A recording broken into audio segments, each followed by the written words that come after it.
Hello students, कैसे हो। मैं एस के चौधरी पीसी स्टडी पॉइंट पर एक बार फिर से आपका बहुत बहुत स्वागत करता हूं। और क्लास 11th की केमिस्ट्री में अपन 4th चैप्टर के बारे में स्टडी कर रहे थे, रासायनिक बंधन और आणविक संरचनाएं। और आज अपन उसको कंप्लीट करने जा रहे हैं। आज उसका लास्ट टॉपिक अपन पढ़ेंगे हाइड्रोजन बॉन्ड। हाइड्रोजन बंध क्या होता है और कितने प्रकार के होते हैं, आज के वीडियो में अपन इसके बारे में अध्ययन करेंगे। तो चलिए स्टार्ट करते हैं आज का वीडियो।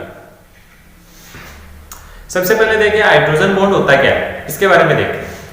हाइड्रोजन बॉन्ड से पहले अपन पहले का एक वीडियो हमने डाला था आपके लिए, जिसमें मैंने आपको द्विध्रुवीय आघूर्ण के बारे में बताया था। जैसे मान लीजिए अपने पास में एक HF का अणु है, ये रहा। तो उसमें हमने चर्चा की थी कि जो फ्लोरीन है उसकी विद्युतीयता ज्यादा होने के कारण बॉन्ड के जो इलेक्ट्रॉन है वो फ्लोरीन क्या करेगा, अपनी ओर अट्रैक्ट करेगा। तो ये जो सहसंयोजी बंध है, इसके इलेक्ट्रॉन आंशिक रूप से फ्लोरीन की तरफ खिसक जाएंगे।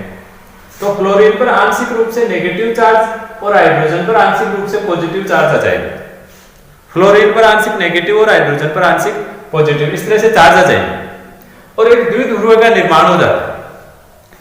मान लीजिए सेम ऐसा HF का अपने पास में दूसरा मॉलिक्यूल और है, इसमें भी फ्लोरीन पर सेम ही आंशिक रूप से नेगेटिव चार्ज होगा, हाइड्रोजन पर आंशिक रूप से पॉजिटिव चार्ज होगा।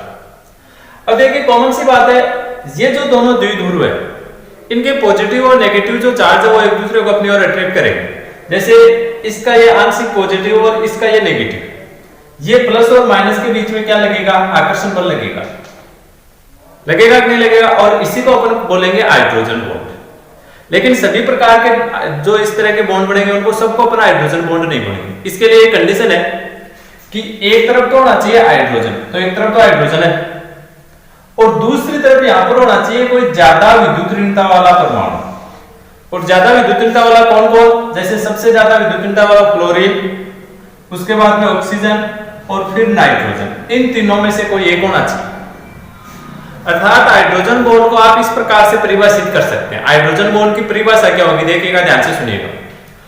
हाइड्रोजन एवं किसी अधिक विद्युत ऋणता, हाइड्रोजन एवं किसी अधिक विद्युत ऋणता वाले परमाणु के मध्य लगने वाला आंशिक आकर्षण बल, इन दोनों के बीच में जो दुर्बल आकर्षण बल लग रहा है, ये दुर्बल, ये जो सहसंयोजी बॉन्ड होता है इसकी तुलना में ये बहुत ज्यादा वीक होता है, तो इसको आप कहेंगे वीक अट्रैक्शन फोर्स।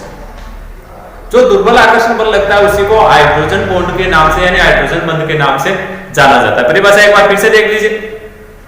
हाइड्रोजन एवं किसी उच्च विद्युत ऋणता वाले परमाणु के मध्य लगने वाला दुर्बल आकर्षण बल हाइड्रोजन बंध कहलाता है। तो ये तो हो गई हाइड्रोजन बॉन्ड की परिभाषा। अब साथ में इसके देख लेते हैं उदाहरण और प्रकार। हाइड्रोजन बॉन्ड कितने प्रकार का होता है और इसके कुछ एग्जांपल, जैसे एक एग्जांपल तो आपने ये देख लिया, HF के अणुओं में हाइड्रोजन बॉन्ड लग रहा है। ठीक इसी प्रकार से और कुछ एग्जांपल देखते हैं और इसके प्रकार देखते हैं। तो परिभाषा के बाद में देखते हैं हाइड्रोजन बंध के प्रकार, कितने प्रकार होते हैं। हाइड्रोजन बॉन्ड होता है, ये दो प्रकार का होता है। नंबर एक पहला होता है अंतर अणुक हाइड्रोजन बंध और दूसरा होता है अंतरा अणुक हाइड्रोजन बंध। देखिए दोनों में अंतर क्या है। पहले अंतर अणु का हाइड्रोजन बंध को समझिए। जैसे मान लीजिए जल, H2O के अणुओं में इस प्रकार के हाइड्रोजन बॉन्ड पाए जाते हैं। H2O के अणुओं को देखिए आप, ये हो गया H2O का एक अणु और ये हो गया H2O का दूसरा अणु। ये इन दोनों के बीच में जो अट्रैक्शन फोर्स लगेगी हाइड्रोजन और ऑक्सीजन के बीच, तो इस हाइड्रोजन और इस ऑक्सीजन के बीच में यहां पर एक दुर्बल आकर्षण बल लगेगा, जिसे अपन हाइड्रोजन बंध कहते हैं या हाइड्रोजन बॉन्ड बन गया। और ये जो हाइड्रोजन बॉन्ड बना है ये एक प्रकार का अंतरणु का हाइड्रोजन बॉन्ड है। समझ गए। अभी परिभाषा इसकी देखिए, मैं आपको बताऊंगा, एक बार उदाहरण बता रहा हूं। दूसरा अंतराणु का उदाहरण देखिए। अंतराणु के लिए अपन उदाहरण बना सकते हैं ऑर्थो नाइट्रोफिनोल। देखिए कैसा होता है, ये तो होता है बेंजीन और ये अभी बन गया है फिनोल। बेंजीन पर अगर आप एक OH जोड़ देंगे तो ये बन गया फिनोल। और अगर एक NO2 और जोड़ दूं मैं, NO2,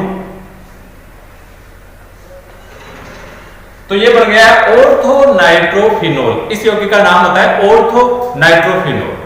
और इसमें भी देखिए हाइड्रोजन बॉन्ड पाया जाता है। इसके हाइड्रोजन और इस ऑक्सीजन के बीच में, इन दोनों के बीच में दुर्बल आकर्षण बल लगता है, यहां पर हाइड्रोजन बॉन्डिंग बनती है। और ये वाला जो हाइड्रोजन बॉन्ड है ये अंतरा अणुक प्रकार का हाइड्रोजन बॉन्ड होता है। तो देखिए दोनों की परिभाषा क्या होगी, दोनों में अंतर क्या होगा। दोनों में अंतर ये हुआ कि यहां पर जो हाइड्रोजन बॉन्ड बन रहा है ये दो अलग अलग अणुओं के बीच में बन रहा है। ये H2O का एक अणु हो गया और ये H2O का दूसरा अणु है और इन दोनों के बीच में हाइड्रोजन बॉन्ड का निर्माण हुआ है। और यहां पर जो हाइड्रोजन बॉन्ड बन रहा है वो एक ही अणु के अंदर बन रहा है, दो अणु नहीं लिए हमने, ऑर्थोनाइट्रोफिनोल का ये एक ही अणु है और इस एक ही अणु के इस हाइड्रोजन और ऑक्सीजन इन दोनों परमाणुओं के बीच में हाइड्रोजन बॉन्डिंग हो रही है।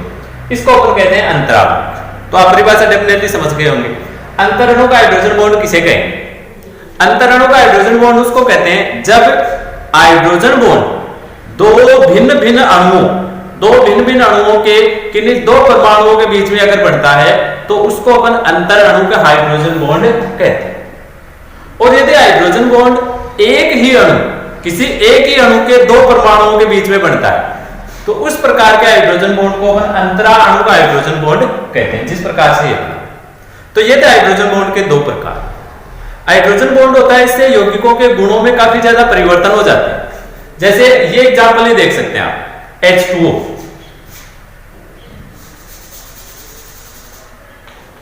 अपन जानते हैं कमरे के ताप पर जो H2O होता है ये द्रव अवस्था में पाया जाता है। रूम टेम्परेचर पर अपन देखते हैं ये पानी या लिक्विड स्टेट में पाया जाता है। H2O के जैसा ही सेम एक दूसरा यौगिक और होता है H2S और ये जो H2S है ये रूम टेम्परेचर पर गैसीय अवस्था में पाया जाता है।